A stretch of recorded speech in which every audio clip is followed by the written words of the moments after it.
Okay, it is now 7 o'clock. We'll call the April 12th meeting of the Millcreek Board of Supervisors to order. We'll begin with a pledge to the American flag. I pledge allegiance to the flag of the United States of America and to the republic for which it stands, one nation, under God, indivisible, with liberty and justice for all.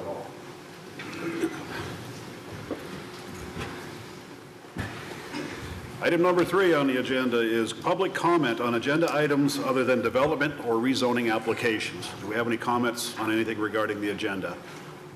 Being none, we'll move on to the next item, number 4, approval of the minutes from our previous meeting. Do we have any additions or corrections to our previous meeting, April the 5th? If not, I call for a motion to approve. I'll move to approve. I'll second it. Okay. Mr. Morgan, how do you vote? I vote yes. Mr. McGrath? Yes. And I vote yes. Item number 5 is approval of the bills in the last 2 weeks. Any questions, comments? Everybody all satisfied on those? I'll move, we pay the bills. Okay, do I hear a second on that? I'll second. Okay. Mr. McGrath, how do you vote? Yes. Mr. Morgan, how do you vote? I vote yes. And I vote yes. Thank you. Okay, item number 6, subdivision and sketch plans. Our first one is for Fedorco Properties, Inc., a subdivision plan, more descriptively, a small subdivision plan to show the creation of a 1.10 acre lot, B1, and a 2.63 acre parcel residue located at the northeast corner of West 12th and Peninsula Drive in tracts 14 and 15. Mr. Morris.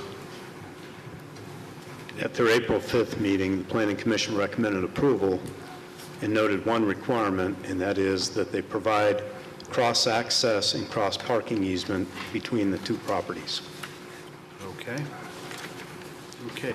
Anybody here to speak on behalf of the applicant? Mr. Fedorco or somebody? Okay. Please identify yourself for the record, sir.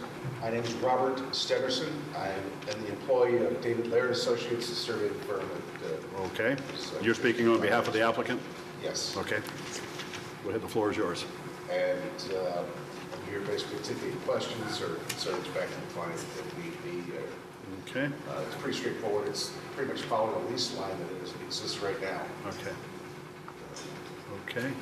Any questions from the board here that we can ask the applicant?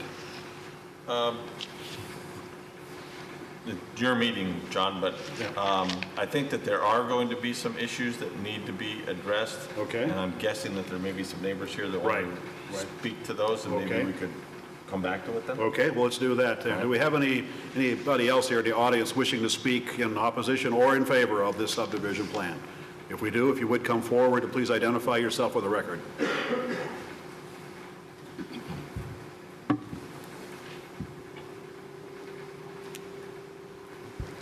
My name is Robin Heald. I live at 1109 Hilborn, Okay. and I also own property at 1105 Hilborn.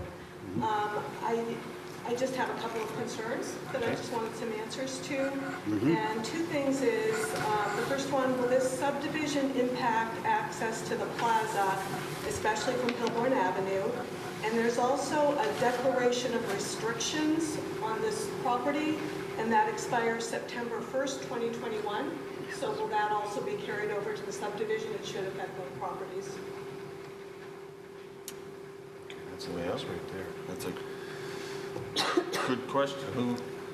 Gentlemen, I believe our engineering department did do some research on this issue. Rick, would you like to explain the documents you provided us earlier today? Sure. There are a number of them, and I do have a copy for the developer. First of all, we have, let me grab my set. My other question too was what parcel of land would own the Hilborn access? Okay.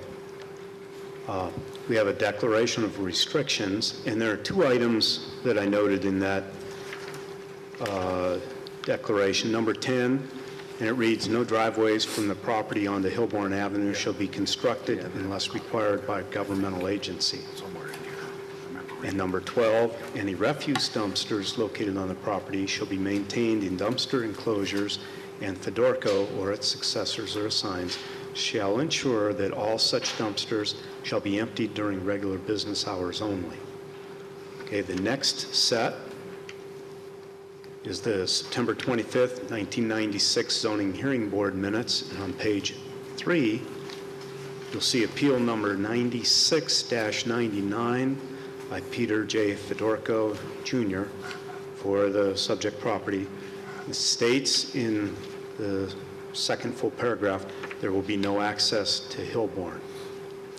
And it also states all of the deed restrictions and other requirements are set forth by the adjudication letter and also in deed restrictions. Any questions? Interrupt me as I'm going through. I have a question regarding your first statement there about the declaration to remain enforced until September 1st, 2021. Evan, that sounded like a long time, probably back in September of 1996, but now it's not so far away. What happens when the declaration of restrictions runs out? Well, first, I mean, we're seeing several different things. There was a declaration of restrictions that was apparently written as of the same day as the zoning hearing board hearing. So I don't think we were privy to this. On the record of the zoning hearing board, it flat says there will be no access to Hillborn. Correct. And when you go to the zoning hearing board, you're asking for permanent relief, not relief for 21 years. So if there's not going to be any relief or access to Hillborn, that's your representation of the zoning hearing board on which it grants relief. So the zoning hearing board actually takes precedent over the restriction? Well, I mean, if there's not going to be any access, that's part of your application to the zoning hearing board. I mean, I don't really understand what the purpose of the declaration was, because we didn't really see this, I don't think. And we don't usually sign off on something that says it's only good for a certain amount of time. But going beyond that, the Board of Supervisors controls access to township streets. And I know that there was an 11th Street in this vicinity that was vacated, and if that's what we're talking about, that's not a street anymore. I mean, that's... No, that's not the issue. So at this time, they asked for zoning relief that would facilitate this development, and they said there would be no access to Hillborn. If there's not any access, there's not any access. If the board at some point wants to say, okay, there's access, there ought to be an affirmative request for it that the board could evaluate. But as of this point, they got approvals initially on a representation that there would be no access. Rick, you also... Just say something about the access. There is access. When the property was first constructed, they put access because the fire department wanted it in case there was a fire or something, so it was gated. And then maybe 2 or 3 years ago, for some reason that is murky to me and I still do not understand, the gate was removed. And now we have access onto Hillborn. So now we have a narrow street, we have semis, we have delivery trucks, we have a narrow street with no sidewalks. And, you know, so my concern is now we're dividing the property. So if somebody buys the new property, are they going to try and put access onto Hillborn? But I'm glad to know that they just can't do this, I guess. My understanding is if they wanted access to Hillborn, they would ask for some input, or they just couldn't put in as many accesses as they wanted. If I could, my memory isn't... You were there. I was there. Yeah, My memory isn't isn't real good on this, but Yeah. we had a conversation with the engineering department this week, and if I remember correctly, there was no access originally. I don't know if it was the developer or the fire department came to us and said we would like a second access on Hillborn. At that time, the Board of Supervisors said, okay, we can live with that, but it's going to be gated. Yes, and it was. And it was. Yes. And Now it's not. And now it's not. And I don't know what happened to the gate, but there isn't even any indication that there ever was a gate. Now everything is gone. Well, there was a gate there. Yeah, there was. Okay. I don't know whether or not the gate would still be the answer or not, but I do believe that we should address the fact that the zoning hearing board originally said that there should not be any access to Hillborn, and have something on the record, because Rick, you said that we could find nothing that Correct. either restricted it other than this or granted it. Right. So we should have something official that if there is going to be access to Hillborn, that there's record of it. Do you have the date of restriction? Or Yes, you we have don't? that, yeah. Well, Rick, you also have a subdivision here, signed by the planning commission and supervisors that shows no access on Hillborn, or a land development plan with no access to Hillborn. That's correct. Board of Supervisors approved that at their meeting of May 23rd, 2000. And in the minutes for that meeting, it says it was determined that the zoning hearing board ruled that there be no access to Hillborn Avenue unless mandated by a governmental agency. Evan, what would be the vehicle then to address this issue? Zoning hearing board, I think. Well, I mean, I want to clarify something. The zoning hearing board did not affirmatively say there would be no access. The developer in its application, asking for the use that he got, said there would be no access to Hillborn. That was part of the application. That means there was a requirement, you know, if I say I want to create a little parcel that's going to become a part of the next parcel, that's part of the plan, you know? And then you're obligated to make it part of the adjacent property, that integral part thing. Well, here, there's not going to be any access to Hillborn Road. That was the application. The applicant said there was not going to be.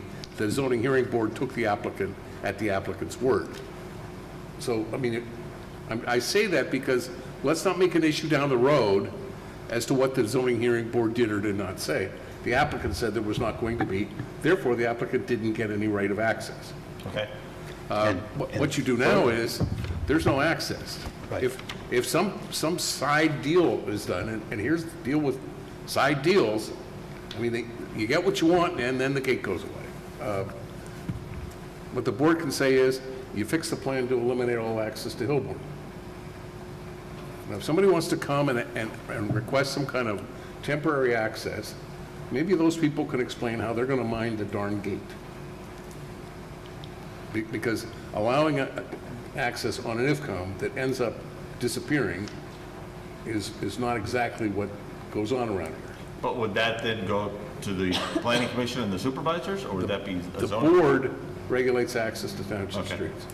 And if the board says, get rid of any reference to access because you don't have it, that's basically what you do. And until you do something different, there is no access to Hillborn.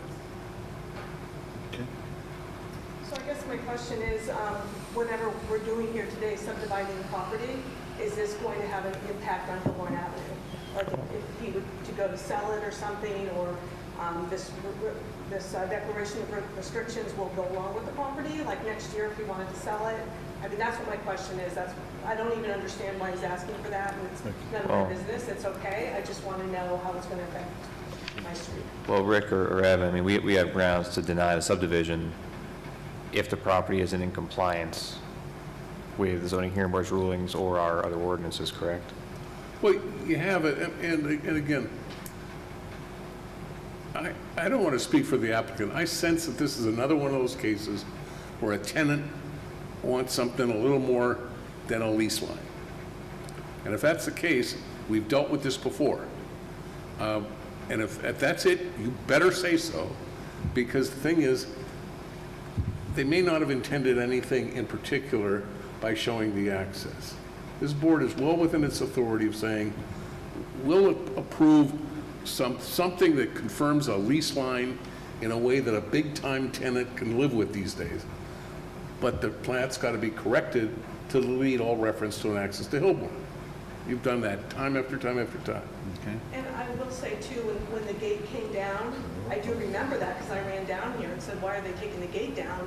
And it was something that was somehow mandated, maybe by PennDOT, I don't know. I spoke to some engineers and they said that they wanted it so the semis could go in on Hillborn but not come out, which I don't really understand. And then they talked about putting up a sign that when they leave that property that they couldn't go north on Hillborn, that they would just have to go up to 12th, which of course no sign went up, and how are you even going to enforce that? So I'm just saying, when the gate came down, we were told it was because it was mandated to allow semis to somehow turn onto there. I don't really understand. Ma'am, who told you that? Was that, was it a supervisor's meeting? Was it in the township building? No, it was in one of the township offices upstairs, and I remember going and talking to somebody, and then he gave me the phone number of someone perhaps at PennDOT, whoever, Mr. Fedorko or whoever got the gate down, said, oh, you know, we have to do this. This is mandated where we have to do this. That's what they were told, that they had to do it. The PennDOT told them they had to do it or something to allow the semis easier access, which granted, I'll be the first to admit, you know, off of Peninsula Drive, it's a tight corner for people to go in and out, but, you know, that's not my problem. Yeah, Mr. Chairman, I would suggest, these documents, I mean, just appeared to us today to review. I would move that we table voting on this land development plan until we've had time to have further discussions with engineering, perhaps with the developer as well, to get a better handle on this issue and try and find a solution.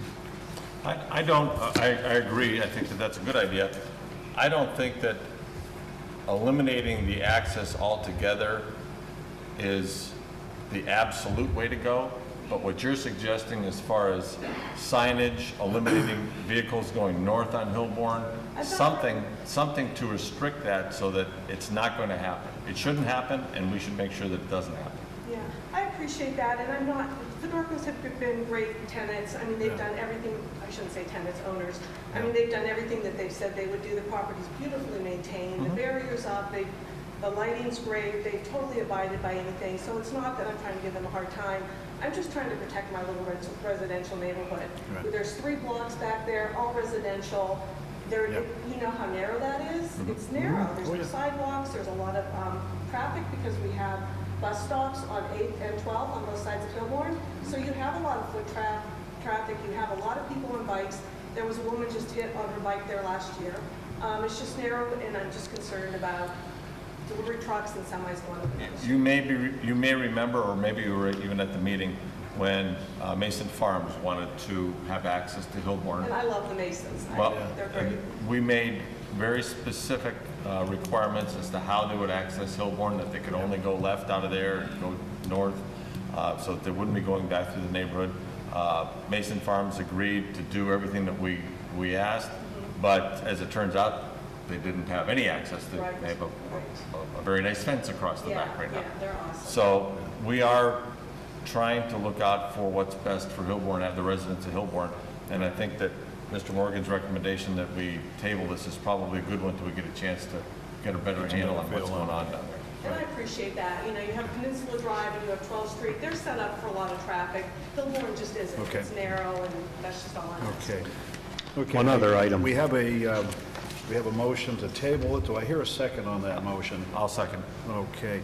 Mr. Morgan, how do you vote? I vote yes. Mr. McGrath, how do Yes. you vote? And I also vote yes to table that till our next meeting, and that'll be on May the 10th is our next Supervisors Board meeting. But we hope to have a meeting prior to that. We do need to have a prior meeting with the developer, Mr. Fedorko, and also, well, I don't think CVS has to be there, but the developer of the plaza itself, which is Mr. Fedorko. So we'll be in contact, I think. So. This also gives the developer an opportunity to, if they have documentation that Yeah. allowed access, that gives them an opportunity to bring that before us as well. Right, yeah. So, Is there any remedies that you want to take forward to say, how can we fix this quickly, or?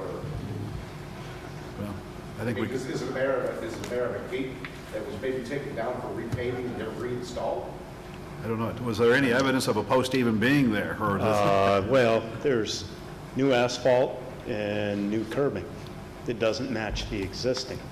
So yes, there is some evidence that there was something there. I remember seeing it. It was there, no doubt about it. Now, here's a copy of our research. I'll share with you. Any questions, please call me. Okay. Sure. Okay, so as it is, we're going to leave this as a tabled matter till our next meeting, May the 10th, in which we will act on it then. But prior to that, we will have a meeting in Engineering Department then. So. Thank you, sir. Thank you for your time. Okay, next on the agenda is a sketch plan, sketch subdivision plan by the Sisters of St. Joseph for the Heritage Apartments that is on West 8th Street. Do we have anybody here to speak on behalf of that? If you would, for the record, sir, identify yourself and your relationship to the project. Yep, my name is Larry Roberts. I'm Director of Owned Properties for Sisters of St. Joseph. Okay, So I'm floor is here yours. to represent the sisters Okay. in seeking approval of the sketch plan that you described. Okay, but can I stop you there just for a second, sir? We don't approve a sketch plan. We just listen to your comments and, okay, there's no action taken by the board. Okay. Okay, I didn't mean to stop you there, but I just want to let you know that. But we are seeking approval of the concept. sketch plan Okay, concept, okay.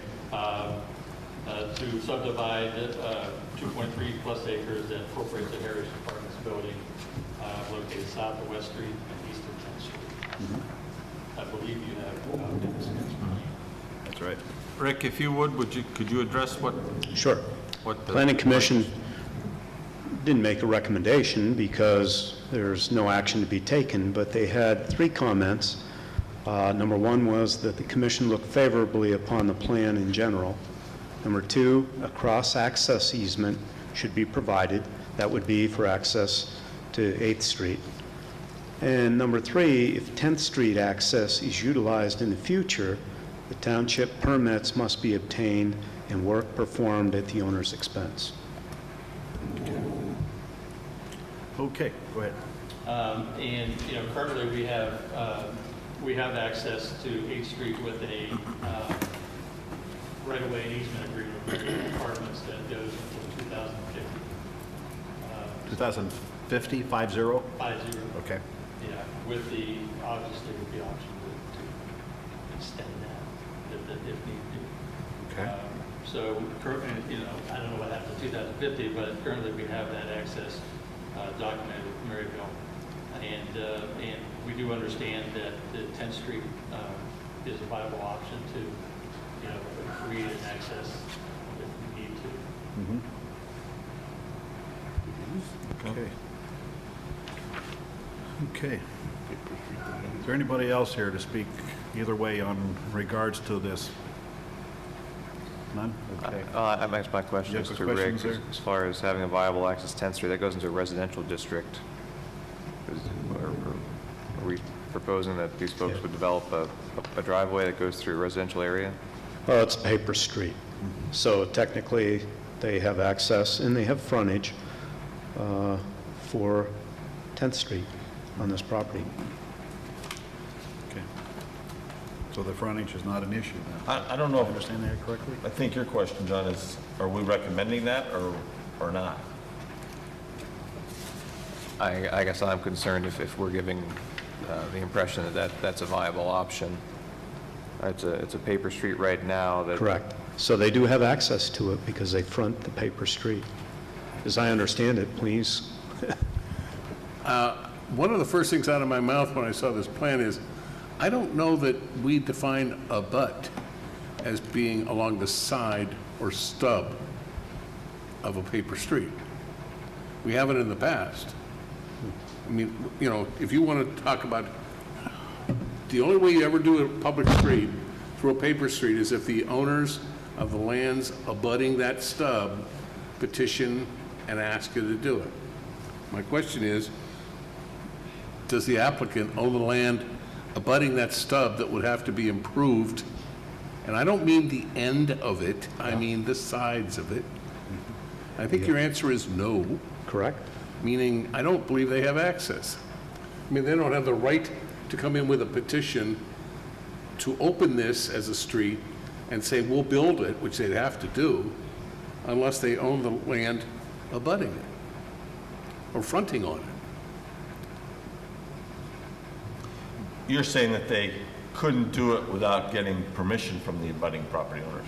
Well, the owners of the abutting properties would have to petition, and the only way the township's going to open it is if the petitioners build it.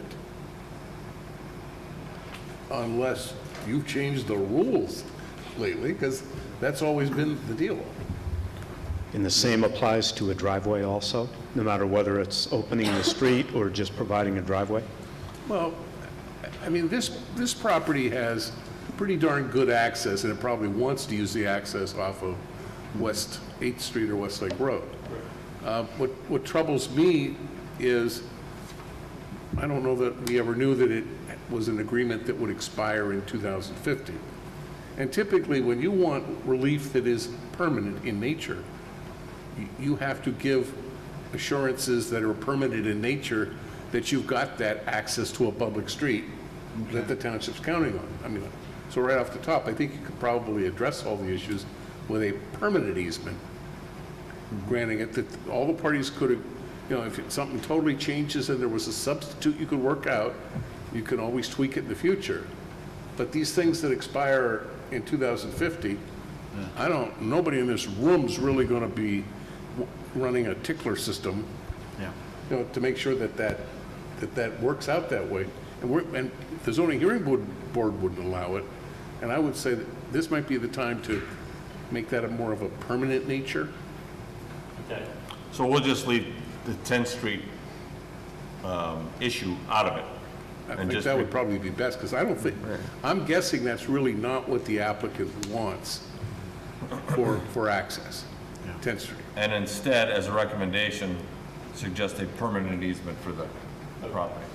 Yeah, obviously, the 8th Street easement has worked very well for a number of years, and it should continue to work, so yeah, that would be the preferred. Okay. Well, let me ask a question here, sir. What, the apartments, and I know of that party wall between the Maryvale apartments and the Heritage apartments. I know that that has a fire rating separating those buildings as two separate buildings, even though they are physically connected.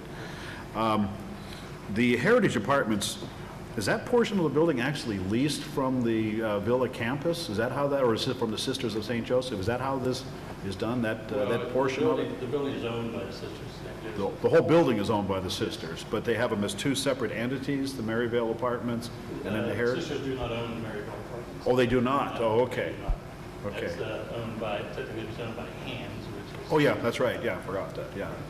So, I guess maybe in a dumb question form, don't laugh here, but don't we really, in essence, have a condominiumized building of two units? I'm not talking the individual apartments there. I'm talking, we got the Maryvale Apartments as a condo building, and then the other Heritage Apartments as a condo building. Just like the standalone buildings are condos in a way. Let me put it In a commercial differently, aspect. because my suspicion is this is being done as, I believe the Sisters of St. Joseph wish to sell part of that campus. Eventually. So, I mean, it's always been... If we get through this, right? It's always, it's always been nice when you had one entity as the owner, and they could set all these arrangements for integrated use. Yeah. And there are a lot of benefits to one main access serving multiple uses, and I think the board's open to that. But now would be the time, before you sell off parcels, now would be the time to put in place the permanent rights of access Yeah. and shared drive provisions, so that, so that you don't find out that you need 15 people signing on to something for it to work out. So whether we call it this or that, it's going to get more condominiumized in the future. I mean, that's the odds. As they're parceled out, not parceled out, but But at sold this off time, buildings. the sisters are in a position, maybe with Hands, to revise documents that can look at it in a campus sense and assure that there would be cross-access rights to the drive for all the uses on the properties, let's say. Yeah, okay. Well, certainly, we can go back to Hands and discuss that. Got a good relationship with them, obviously. Right, yeah. Anything else from anybody here on the board? Nope, okay. Any further comments, Rick?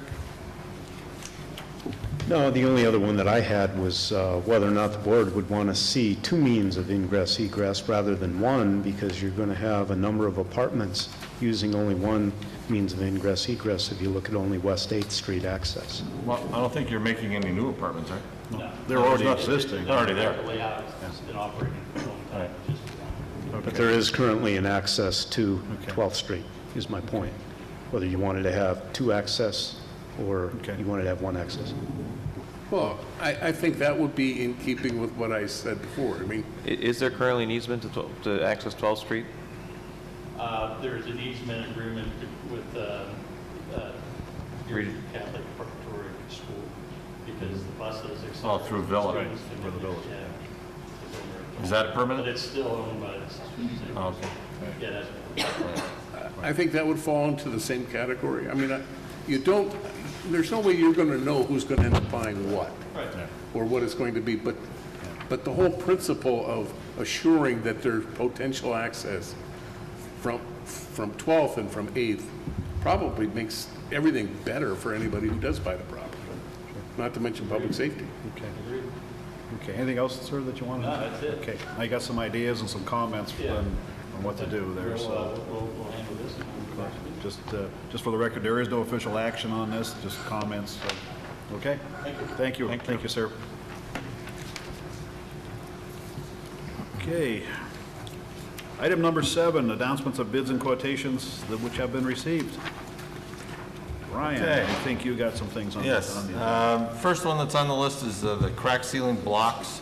I was requested by Gary Walters, the head foreman of the Streets Department, to table that one for a while.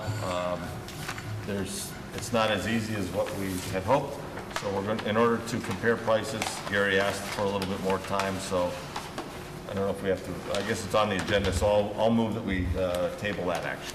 Okay. Your motion, do I hear a second on that? I'll second. Okay, Mr. McGrath, Yes. Mr. Morgan, I vote yes. and I vote yes. We will table that till our next meeting, May 10th. Next is from Ashley Marsteller, our Director of Parks and Recreation. This is to replace the roof at the Chestnut Hill Pool. Quotes were obtained from 4 contractors. First was Great Lakes Construction for $9,774. Robert Hodis Construction Services, $10,040. Jason Elwell Roofing and Construction, $11,675. And Matt Kroll Construction for $12,000. This is for labor only, that the township would be purchasing the materials. This is in Ashley's budget, and it is Luke Black from the Building Maintenance Department. His recommendation that the contract go to Great Lakes Construction for $9,774, and I'll move approval of that. Okay, do I hear a second on that? I'll second. Okay, Mr. McGrath, how do you vote? Yes. Mr. Morgan? I vote yes. Okay, and I vote yes. Next is for the replacement of the roof on the old salt storage building that's now being used for cold storage. We'll do these individually. The first is for the materials. Received, where are they? Here we are. 3 quotes. First was from McClure Johnston for $8,157.32. Presta Supply, $9,111.50. And Carter Lumber, $8,633.79.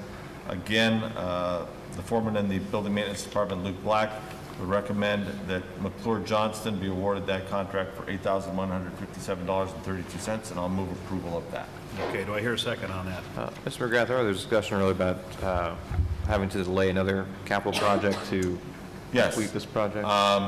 As we discussed earlier this week, this was a unforeseen need, and Jerry Berger, the head foreman in the Building Maintenance Department, would recommend that money be transferred from money that he had originally budgeted for painting and some maintenance to this building so that the roof replacement could be done. He felt that this was a much more necessary requirement right now, and if time and money permits, he would address the maintenance on the building later this year. Otherwise, it's going to have to be put off until 2017. I'll second the motion.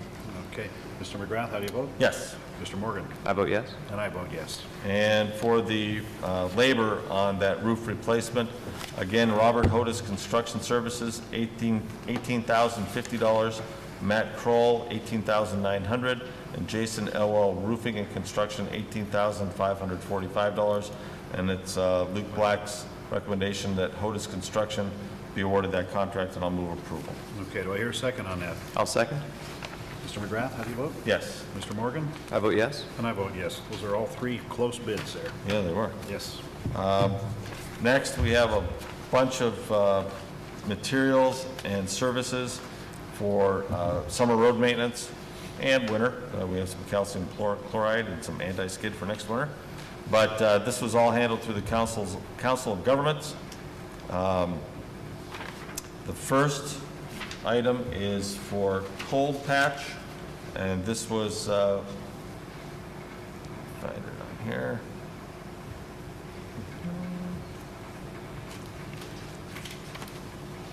Okay, cold patch from Russell Standard. He was the only vendor offering a quote or a bid on that item. And for delivered, cold patch was $78.10 per ton. For pickup was $74 per ton. And I would move that Russell Standard be awarded that contract. Okay, do I hear a second on that? I'll second. Mr. McGrath, how do you vote? Yes. Mr. Morgan, how do you vote? I vote yes. And I vote yes on that. Next is for reclaiming and recycling of tar and chip roads. We received 2 bids on that work. The first was from E.J. Brenneman. This was for 28,000 square yards of reclaiming. E.J. Brenneman bid $12.55 per square yard. Mount Carmel Stabilization bid $6.22 per square yard. And I would move that Mount Carmel Stabilization be awarded that contract. Okay, do I hear a second on that? Quick question, Brian. Any thoughts on the disparity between those 2 bids? That's a Double. significant disparity. I was going to say, should somebody... Mount Carmel has been doing that work for a number of years. Brenneman has bid in the past, but they're typically just about twice as much for whatever reason. They don't do much work in Erie County, and I think it probably would be the mobilization cost. Mount Carmel, on the other hand, does a lot of work locally, and they usually give us a much better price. And we haven't had a problem with the product or the services? No, they're excellent. I'll second. Okay. Mr. McGrath, how do you vote? Yes. Mr. Morgan? I vote yes. And I vote yes. Next, we have Got one more there, Type C crushed and washed, number 57 stone. This is the stone that we use for our storm sewer projects. We received 2 bids on that material. Carmuse lime and stone bid $21.74 for the number 57 crushed and washed. Gertz sand and gravel bid $8.50. That was pickup. Delivered price was $24.84 from Carmuse and $15.70 from Gertz. It's Gary Walter's recommendation that the contract be awarded to Gertz Sand and Gravel for both the pickup and delivered price. It's more likely that we would be picking this up, since we're only buying 2,100 tons of this, for $8.50, and I'll move approval of that. Okay, do I hear a second on that? Just the same question. That's the even bigger disparity. We've used grit sand and gravel before. I'm happy with the... Yes, they've supplied that material many times. I do believe that the material from Carmuse is probably a higher grade material, something that wouldn't necessarily use that for storm sewers where you're just burying it in the ground. You may use it for other applications, and that Carmuse probably doesn't stock the lower grade material. I'll second. Okay. Mr. McGrath, how do you vote? Yes. Mr. Morgan? I vote yes. And I vote yes. Next is for number 9 limestone. We only received 1 bid on that from Carmuse for $21.74 per ton pickup and $24.84 per ton delivered. This is for 5,000 tons, and I will move approval of the contract for Carmuse. Okay, do I hear a second on that? Any indication from the COG as to why there's only 1 bidder on that? They're about the only game in town for limestone. Yes. All right, well then I'll second. Mr. McGrath, how do you vote? Yes. Mr. Morgan? I vote yes. And I vote yes. Next is anti-skid material that we mix with our salt in the wintertime. This is for 700 tons. We just received the 1 bid on that from Gertz Sand and Gravel, and that was for a delivered price of $12.20 per ton or a pickup price of $5.50 per ton. Pretty big disparity for delivery, so we'll probably be picking that up. Yep. But I would move that Gertz Sand and Gravel be awarded that contract. Okay, do I hear a second on that? I'll second. Okay, Mr. McGrath, how do you vote? Yes. Mr. Morgan? I vote yes. And I vote yes. Next, Evan, this is a case of distance, where we've run into this before with other materials. This is for AET tack oil, the material that goes down before we pave a road. This is for 10,000 gallons. And although suit coat is about 15 cents a gallon less expensive, we would have to pick that up at the Meadville plant, which is quite a distance. Russell Standard Corporation, on the other hand, would have the material right over here on Pittsburgh Avenue, and like I say, they're 15 cents a gallon more expensive. Russell Standard submitted a bid of $1.0988 cents per gallon. Suit Coat was 94.3 cents per gallon. Evan, would it be proper to, or permissible to award to both? If we get in a pinch, we would have to drive to Meadville. Otherwise, for 15 cents a gallon, considering we're buying about 200 gallons at a time, for 30 bucks, it's not worth driving to Meadville. I agree. Well, from time to time, you have done pretty much award Yeah. contracts to two firms based on the circumstances and the location. Yeah, I mean, you're also, if that gives you more flexibility, I'd say, yes, you can do it. You're also able to say, whatever the stated prices are, if you add in anything in the ballpark of actual costs of picking it up, one is more inexpensive than the other. Right. You know, I mean, the object is to get the best deal for the taxpayers. And we've been doing that, well, with our trucking and hauling, and we've been doing it for hot mix asphalt for a number of years, going to the most cost-effective location. So to that effect, I will move that the contract for the AET tack oil be awarded to both Russell Standard and Suit Coat.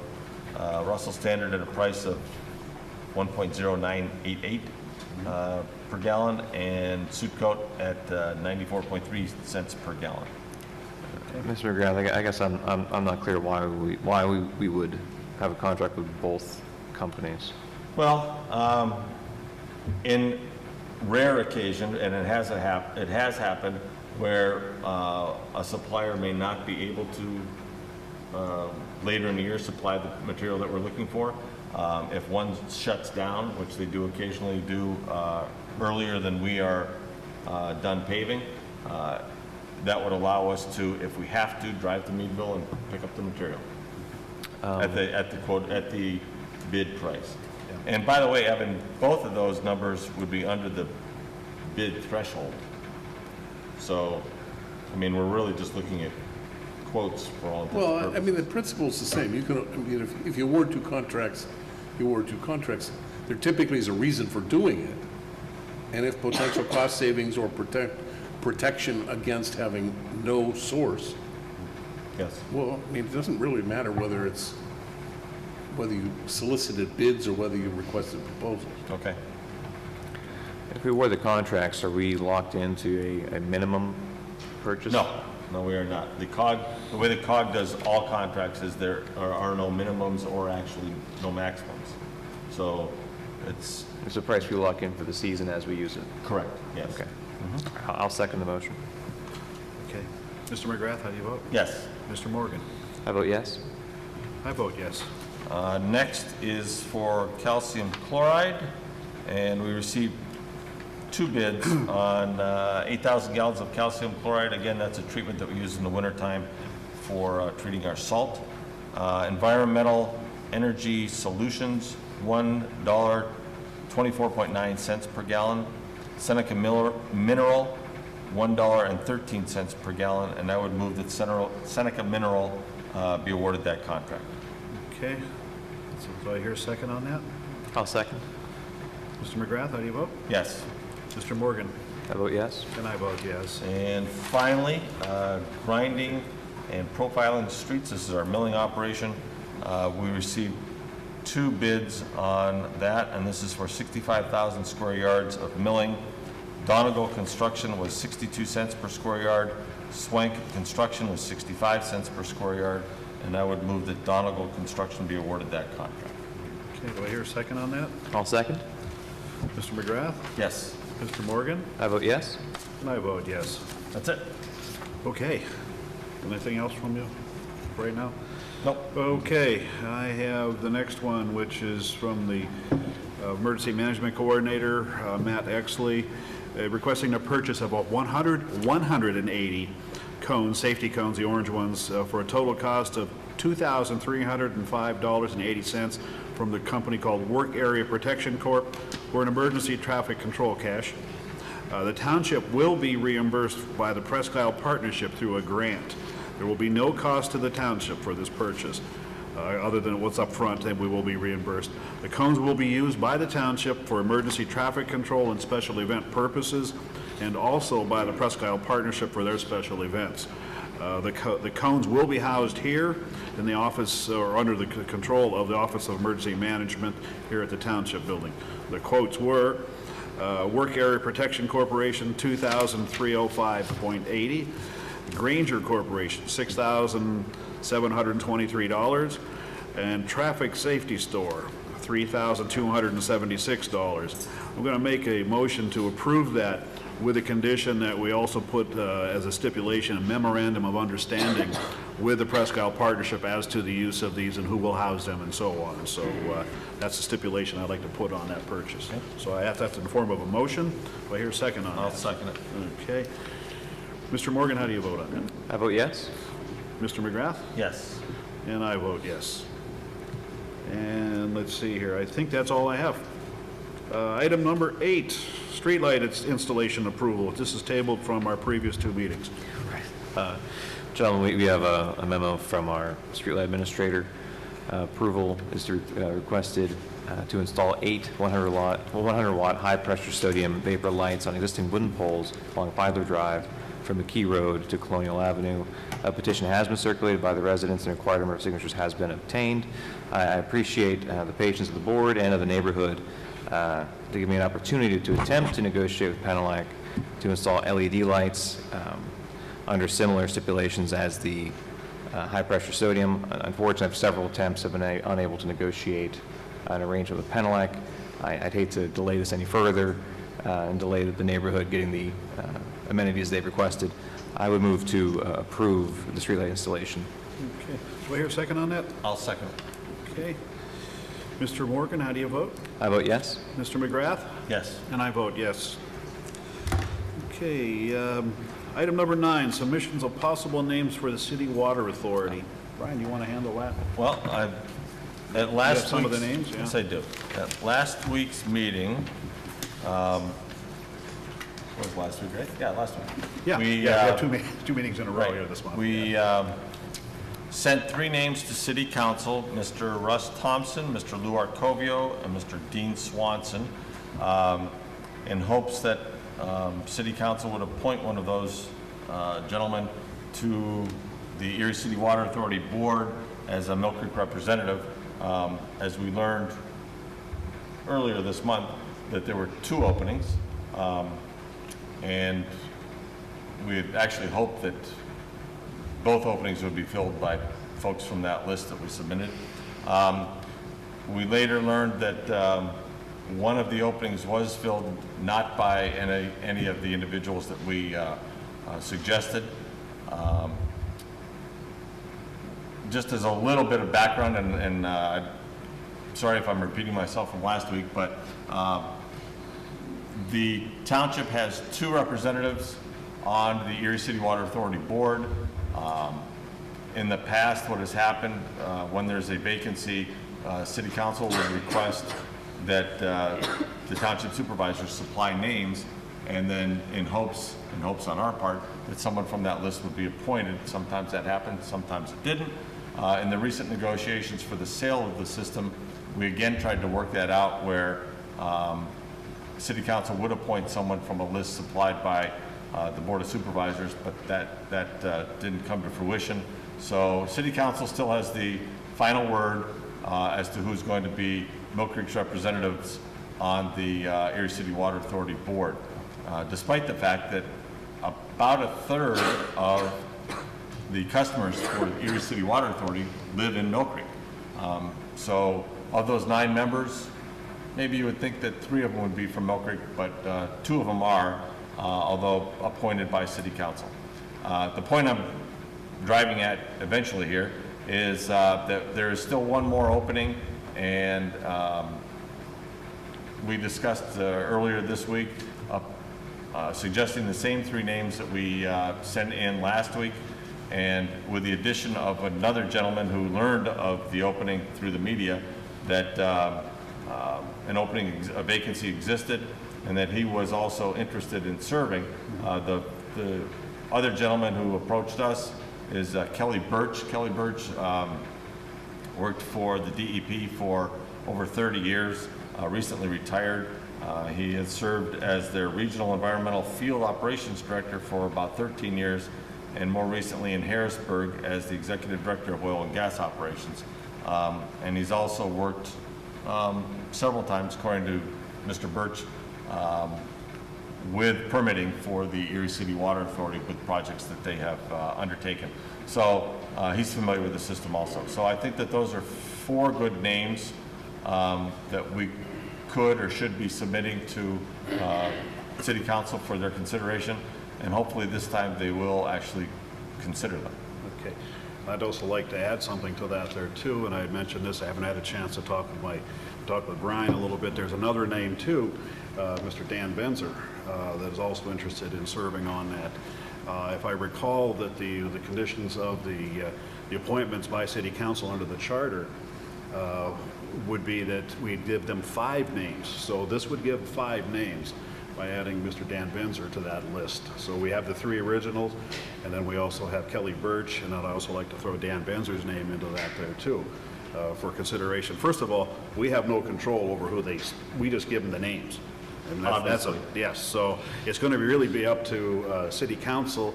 I mean, obviously with the appointment that they made last week, they didn't consider anything we gave them. So, yes. You know, and that's nothing against the appointment that they made. I mean, it was a Millcreek resident. Please do not take that the wrong way. But the names that we submitted were not considered for that. So I'd like to throw that name in there too in the mix. That'd be 5 names. That is according to the charter that they would like, 5 names. So that's what I'm going to just base my case on there. So anyway, so we have 5 names, John. I think the 5 names would be probably appropriate. I would not be in favor of Mr. Benzer. He serves on our sewer authority. He served previously on the Erie City Water Authority, and I think that offering, sort of suggesting for consideration by City Council someone other than someone who serves on one of our current boards would be more appropriate. Okay, and I will disagree. Of course, Mr. Benzer did serve on the Water Authority, the City Water Authority for years. His term was up, and then he moved off of that there as required. And then That's also a name that we actually submitted and was appointed. Right. Yeah. So maybe that would be up for reappointment there. I don't know, but he is on our sewer authority here at the township, so we know that he does have the interest of Millcreek Township at heart here. Yes. And so I think that makes a pretty good case for Mr. Benzer to for the City Council. Keep in mind, they're going to look at all these resumes and they're going to make the decision, not us. And I hope that they do choose somebody from this list here. You know, it would be a really good thing. I know that I am on the agenda next week at the City Council meeting on next Wednesday night to speak, promoting all 5 of these candidates, you know, for considerations. You know, so we'll see where that goes. You know, but so anyway, that's the discussion I want to bring in. Mr. Morgan, do you have any comments? Well, gentlemen, I know we've had some discussions about these appointments for a while. Last week, we came to an agreement on 3 names that 3 of us agreed on. I would move that we resubmit those 3 names to City Council for consideration. So that my motion is that we recommend Russ Thompson, Lou Arcovio, and Dean Swanson for the city's consideration. Now, does Brian have a motion on the floor right now? I didn't hear a motion. No motion on the floor right now? No. Okay. That brings in an interesting We scenario. have a conundrum there. Well, we do. One with 3, And, one with 4, and one with 5. Right, and time is of the essence on this here, folks, because let's see, our next meeting, as I said, will be May the 10th. That's a month from now, or 28 days from now, and we need to move on this one here, or City Council may just go ahead and appoint somebody Yes. else. So Well, and to that effect, then, John, in the trying to speed this process along, we don't want to delay this anymore. It could very well happen next Wednesday, correct? Yes, A week right, from that's right. tomorrow? We don't know. No. Or the names will be submitted. Okay. Okay, and I'll make a presentation on behalf of the Board of Supervisors. Well, then, to that effect, Mr. Morgan, I will second your motion for the same 3 names that we submitted last week. We'll give it another shot and hope that three's enough. Okay. Okay, so Mr. Morgan has made the motion to the original 3. Mr. McGrath has seconded that. Mr. Morgan, how do you vote? I vote yes. Mr. McGrath, how Yes. do you vote? And I vote no. Okay. You want these?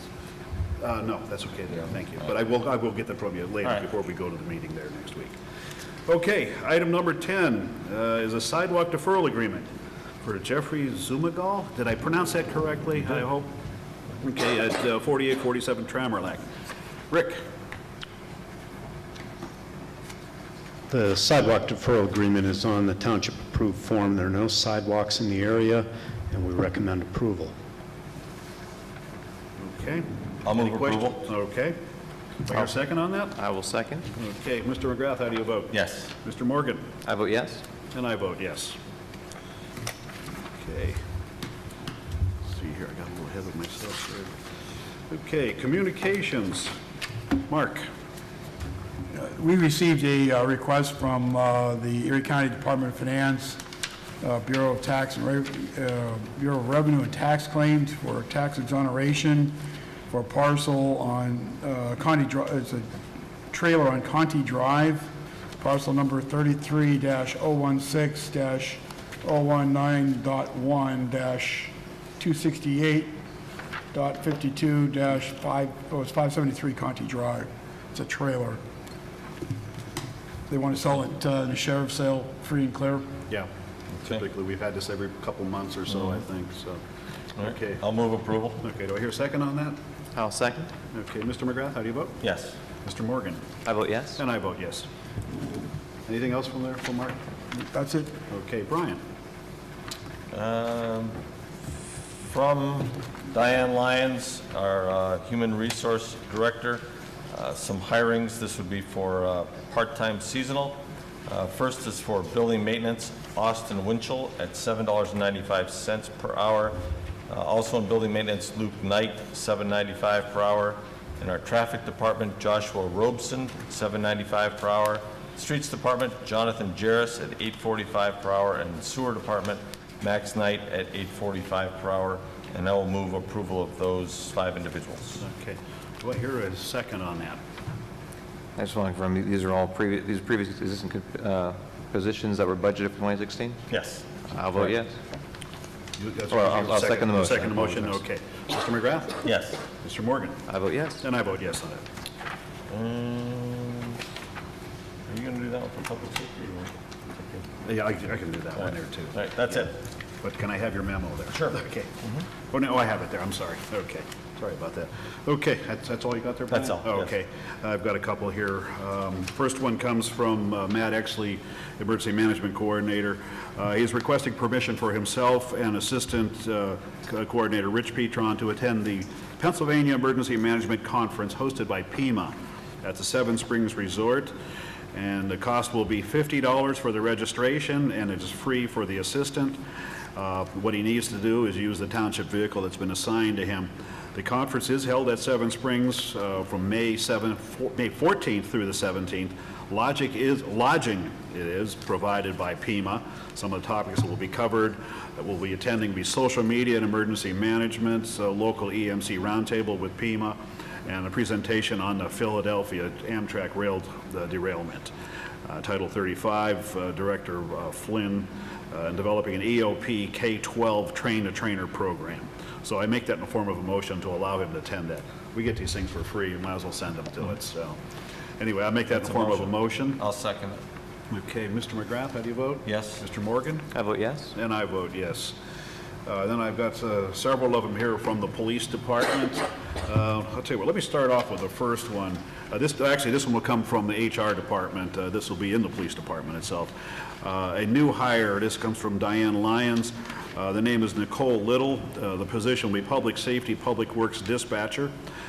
Start date would be effective tomorrow, April 13th, at the rate of $18.38 per hour. Brief background about Nicole. Nicole has worked as a part-time dispatcher with the Millcreek Township since October of last year.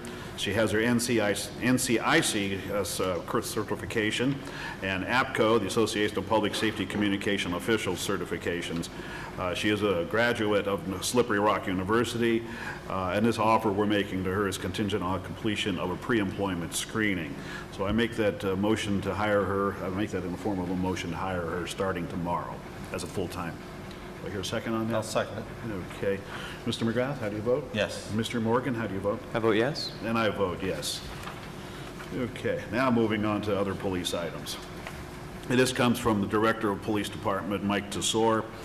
First one is permission retroactively for Lieutenant Michael Dugan, Corporal Scott Leone, and Corporal Robert Bucko to attend the electronic central booking refresher training for the new MPD all-in-one booking station at the Cranberry Township Public Safety Facility in Cranberry Township on April 11th. Of course, this just happened on Monday.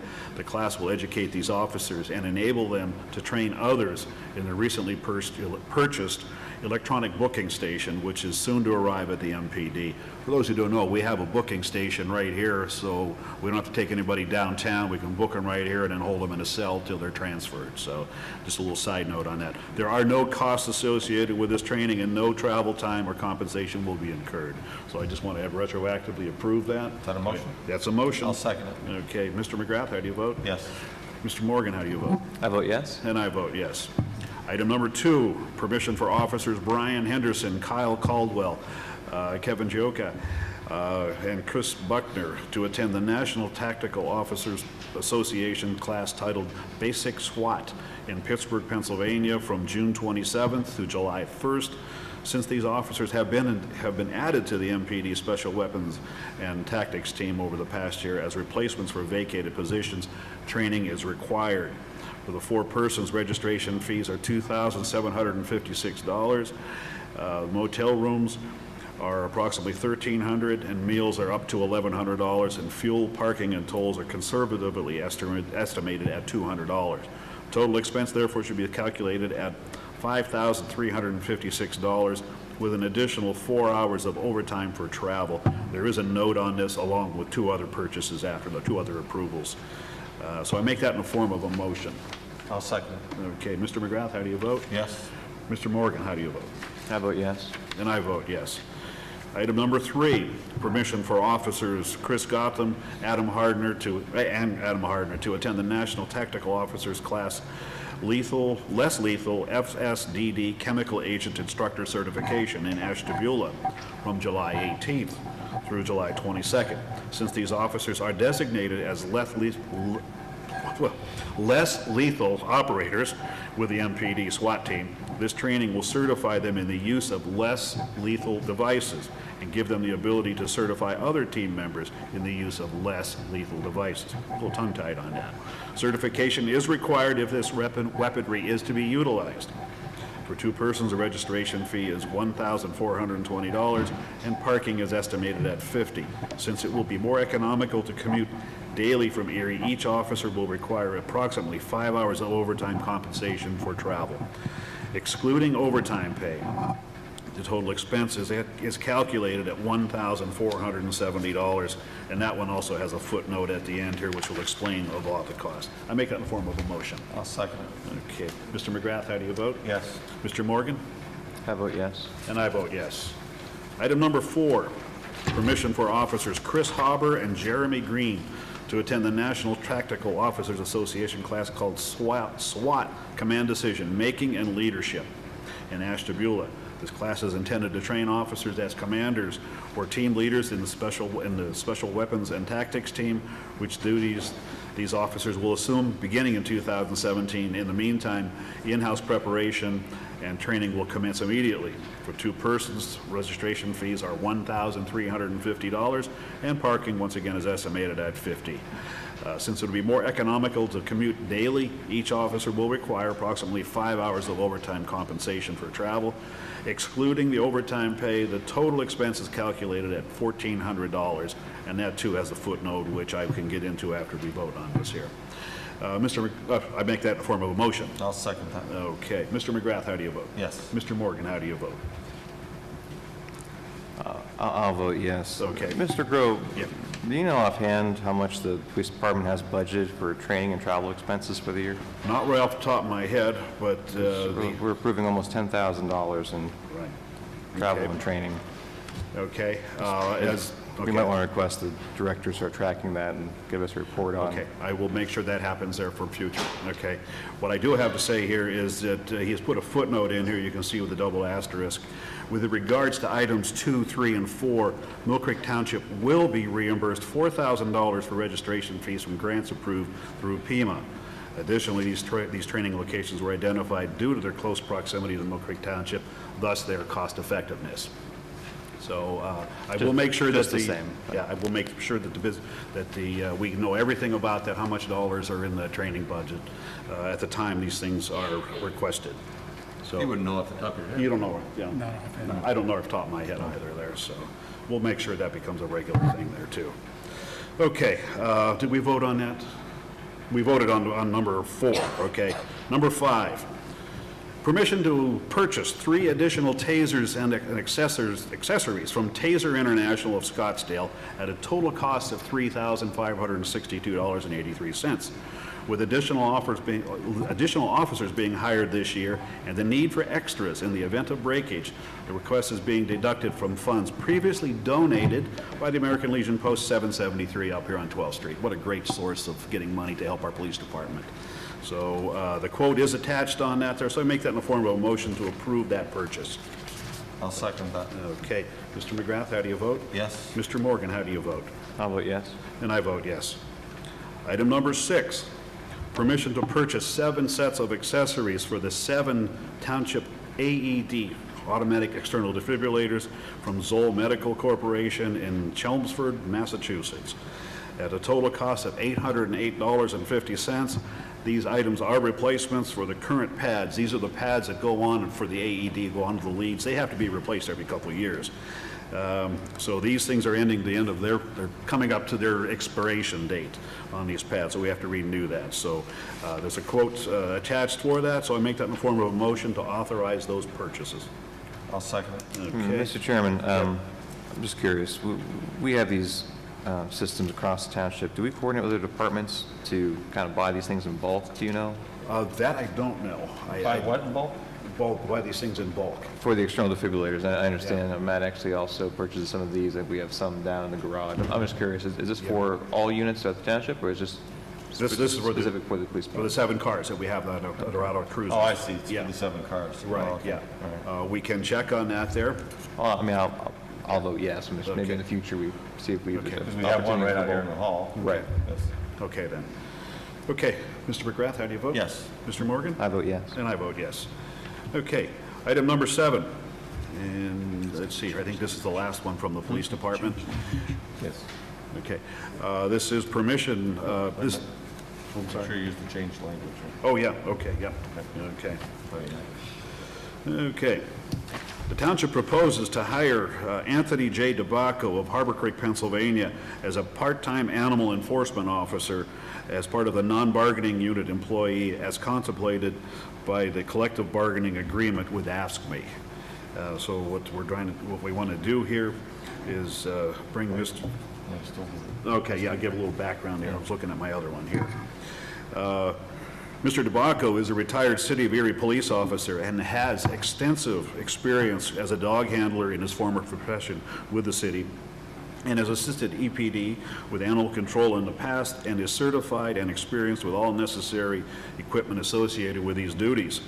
Is familiar with the legal aspects of state dog laws, ordinances, and has cleared our background check. So I make that in the form of a motion that we do hire Mr. Anthony DeBacco as a part-time animal enforcement officer, non-bargaining unit employee. And Mr. DeVaca will be sworn in. And Mr. DeBacco will be sworn if we approve it tonight here. He is in the audience. That's a motion? Yeah, I have a motion, I'll yes. second that. Okay. Hey, gentlemen, I have a quick question. Have we gotten confirmation regarding the personnel issue? We did. Yes, we did. It came At late about 5 tonight. o'clock tonight. Yeah, late tonight. Must have missed that memo. Yeah, it was a phone call. It was a phone call. You didn't get it? I'm Right. sorry. No problem. Yeah, so, yeah, they were frantic calling me and then Brian, I think, and I think they even called Mike Tesor also about it, so. Okay, anyway, the motion's on the floor. You voted yes, or did we even get a vote? Did we vote? Did we vote? No. Okay. I'll vote Brian yes. seconded. Okay. Mr. Morgan, how do you vote? I will vote yes. Okay, and I vote yes. We will swear in Mr. DeBacco after we're all done with communications here. Okay. Okay, and, let's see here, I think that's all I have from the police department. Mr. Chairman, can I make one comment on the new hire?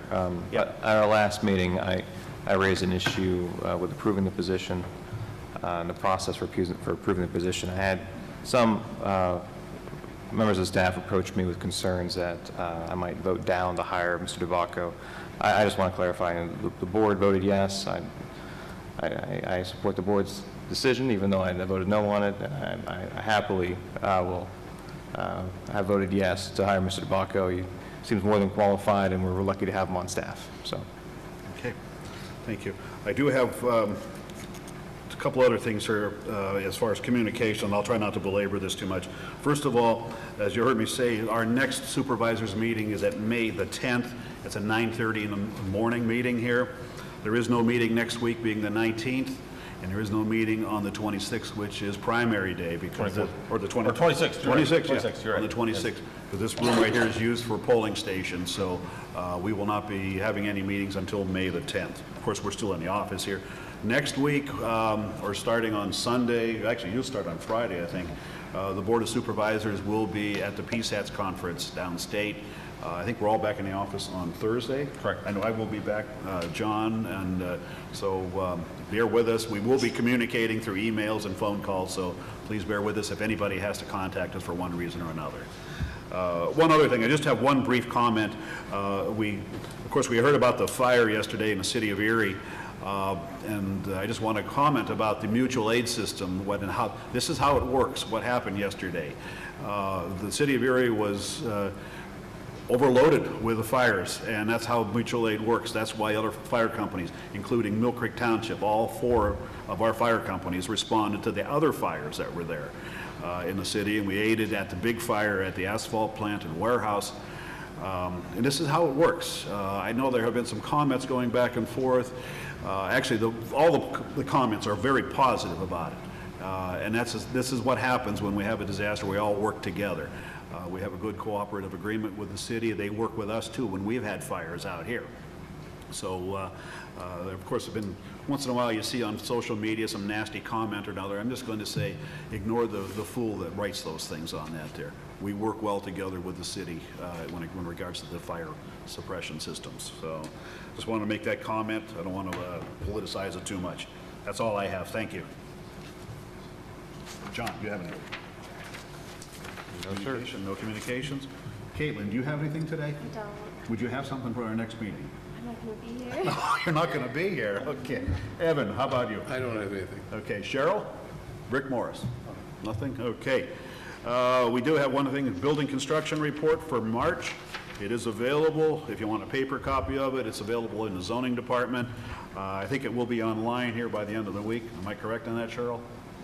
It will be online. It'll be on our website, that is, there. So feel free to peruse that if you want to do that. And now I'm going to swear in Mr. DeBacco. Mr. DeBacco, would you like to come forward? Do you have a microphone handy, or do I even need it? I can grab it real quick. Okay.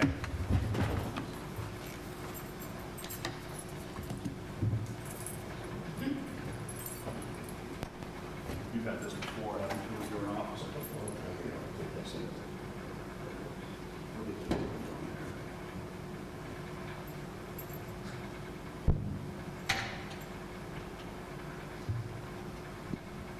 There we go.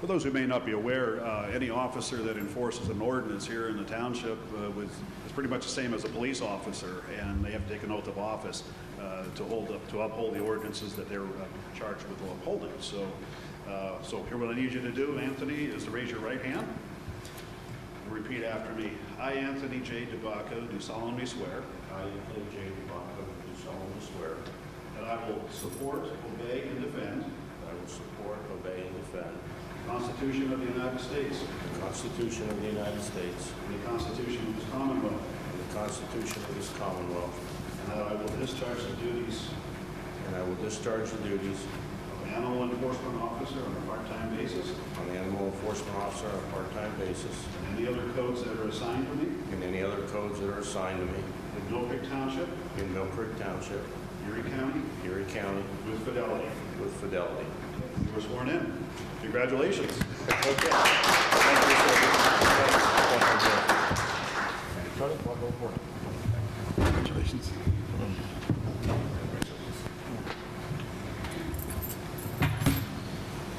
Okay, there we go there. Okay, citizens to be heard.